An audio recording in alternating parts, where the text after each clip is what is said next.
Alright, magandang araw mga sir. So, our topic for today is all about ADC or Admiralty Digital Catalog. Ano po? And we will talk about how to update, how to order charts or ANC, and then of course how to load the permit to include it in our inventory. Ano po? So, unahin po natin yung pag-update natin ito. So, once we receive the new EVCS DVD, ay kailangan ho nating i-load dito sa ating ADC. Nang sa ganon ay magiging updated po ito ating ADC. And how to do it is just you will go to File menu, no? Dito po tayo pupunta. Yan. And then, Catalog. And then, load, no? Or, let's say for example, i-check po natin yung, kasi updated ho itong akin, no? Kung gusto natin i-check yung status ng catalog natin, ayan, i-check lang po natin, makikita natin that this is already updated, no? Ang aking catalog or ADC. So, paano ho ba natin ito ina-update? Pag makareceive tayo ng DVD or EVCS DVD, ay ilo-load lang ho natin dito sa ating EDC, and we are going to go to File and then Catalog and then load catalog from disk. Ayan. So, pupunta ho kayo dito sa pop-up window na to, and then hanapin nyo lang ho yung DVD. In my case kasi nandito sa USB ko. Nandito ho sa aking USB. Ayan o. Ang mga DVD ko, kinopya ko na nga. So, nandito lang sa... So, halimbawa ito ay DVD, ano? So, pupunta ka lang dyan sa mga files na yan, and then look for the info folder. Ayan, double click mo, and then ADC. Okay? And then ilulod, double click mo po itong zip file ng EC catalog. Ayan. Yang pinakauna, EC catalog, AC catalog, and then double click mo, and then automatically mag-update na siya. So, ganun din sa pangalawang DVD mo, dahil there are two DVDs that you are going to receive. So, ilulod mo rin yun. Parihong, procedure lang, you know. Hanapin mo rin yung info sa pangalawang DVD folder, and then hanapin mo yung info folder, ayan. EDC, ayan. And then, ganun din, i-double click mo lang yung EC catalog, and then it will automatically update your ADC, no? So, okay na tayo sa ating pag-update. Ang pangalawa naman po, kung paano natin ito, paano natin i-add yung mga ENC natin na in-order, ano, para maisama dito sa ating inventory. As you can see, my inventory here, you know, I have 254 ENC charts or ENC permits. Sorry. So, paano natin ito ina-add? Just the same, go to File menu. Yan. And then, ang ilulod naman ho natin dito ay yung permit file. Ayan. So, ang load of permit file, again, you will have the another pop-up window.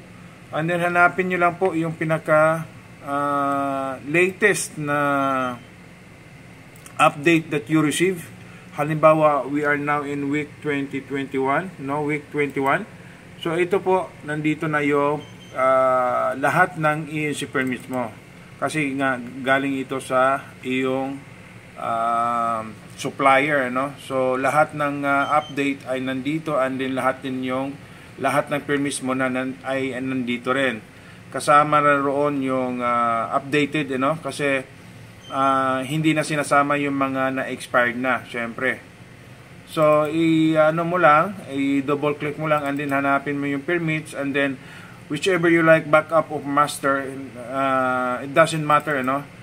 So, just double click the permit file, permit text file, and then maglo-load na yan, you know. Halimbawa yan. So, kasi na-load ko na ito just to make it convenience for you. Ayan.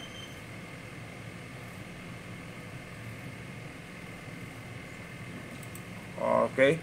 So, hindi na siya nagbago kasi na-load ko na. So, ganun lang ang paglo-load natin ng ating ANC permit file para nang sa ganun ay maisama sa ating inventory. Now, okay, so next is how to order ANC. Ang una na natin gagawin dito is to check the EVCS here sa baba. Yan. Ito. Okay. And then, click mo rin yung ANC units here sa bandang kaliwa, ano? Nang sa ganun ay lumabas na yung ANC data sa ating ADC. So, halimbawa, our next port is going to Xiamen. And we are here in, kasalukuyan naman namin, nandito kami sa aming loading anchorage area ngayon sa, tawag nito, sa Santa Cruz. Okay? So, ang gagawin natin, we will go to route, menu, yan, and then create route. Yan. So, nandito na tayo sa ating present location. Halimbawa, nandito tayo, no? So, ready na tayong gumuhit papunta sa ating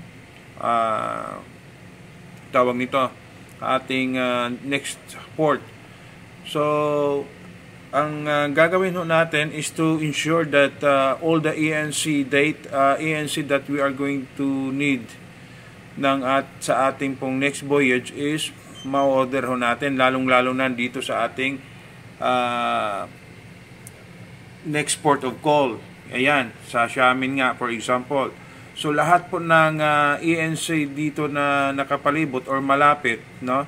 Lalong-lalo na yung mga maliliit na pinaka-smallest na ANC, make sure na maisama ito sa iyong order kasi kailangan mo yan. So, ganito ang ginagawa ko. Ayan. And hindi ko po inaano na ganito din po ang gagawin ninyo, no? You don't need to follow this kind of ordering, but for me, ganito ho ang ginagawa ko to make sure that all the ANC or the chart that I need will be included in my order. Ayan. So, kailangan ko hong i-edit ito. Halimbawa, ganyan. No? At titingnan ko rin yung dinaanan ko. Kasi kung straight line lang, ganyan, hindi ko na maisama itong mga malalapit na chart. So, I need these charts kasi halimbawa may mga emergency, no? Kailangan mong umiwas or kailangan mong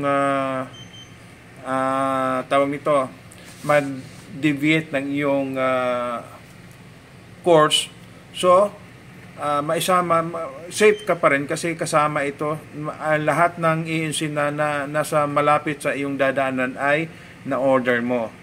So, i-edit mo lang, yan.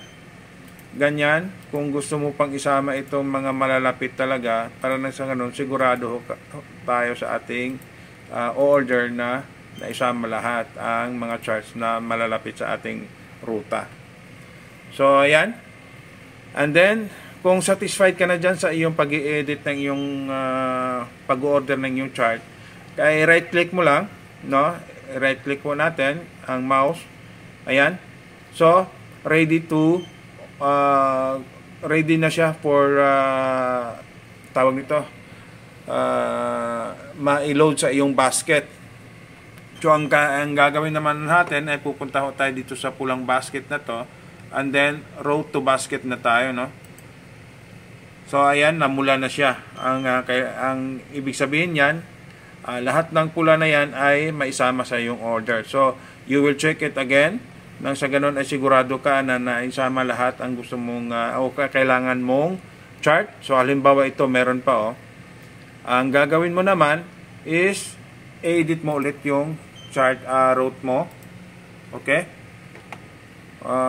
So dagdag ka dito. Yan. Then right click ulit. Apply changes. Okay? And then go back to discard, no? Road to basket na. So ayan na, okay na siya, naisama na, no? So ang gagawin na next step is to go to file and then save basket. Now, in saving the basket, para nang sa ganun convenient din para sa iyo, mas madali mo siyang mahanap, ang ginagawa ko ay nilalagay ko sa aking folder or whichever you prepare. Mas maganda sa desktop na lang, para mas mabilis natin makita. So, file name halimbawa, phcn. So, ayan. Si-save na natin. Okay. So, ngayon, ipapadala na natin itong permit text file na to sa ating sa iyong supplier. And then, huwag nyo pong kalimutan na isama ang week number ng inyong EVCS-DVD sa inyong email. Dahil dyan po magbabase ang inyong supplier sa kung anong update ang kailangan na lang ipadala kasama sa iyong requisition. So, napaka-vital na information po niyan para sa kanila. Nang sa ganon, ang iyong ENC, pag na-load mo sa iyong ECDIS ay magiging updated po at walang magiging problema. So, yun lang po ang gusto kong i-share sa inyo. And may God bless you all and follow for more po.